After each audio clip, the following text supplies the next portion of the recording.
Wenzako wanaandaa watoto wao, wewe unaandaa shibe na kitambi.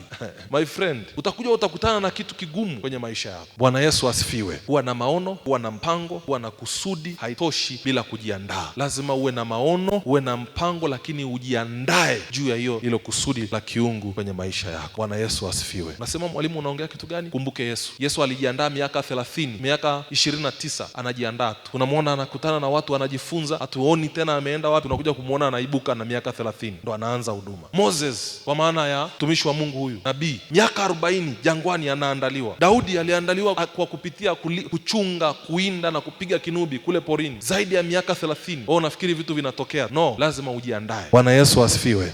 Okay, tusome hii Waebrania 11:7. Hebu tusome kwa sauti 1 2 3 4. Kwa imani Nuhu akiisha kuonywa na Mungu katika habari za mambo yasiyoonekana bado, kwa jinsi alivyomcha Mungu, aliunda safina apate kuokoa nyumba yake, na hivyo akauhukumu kosa ulimwengu, akawa mrithi wa haki ipatikanayo kwa imani. Jamaa amepewa tu ujumbe, bwana, kuna gharika inakuja, lakini akasema hii gharika lazima nijiandae. Akaanza kukusanya mbao, akaanza kukusanya misumari, akakaa chini akachora ramani, hii safina itakuwaje, akaichora. Halafu akaanza kujenga. Watu wanaambia, wewe umechanganyikiwa, unajenga nini hichi? Hamna kitu. Yani walokole mmeshachanganyikiwaga, mmerukwa na akili. Ona anachojenga.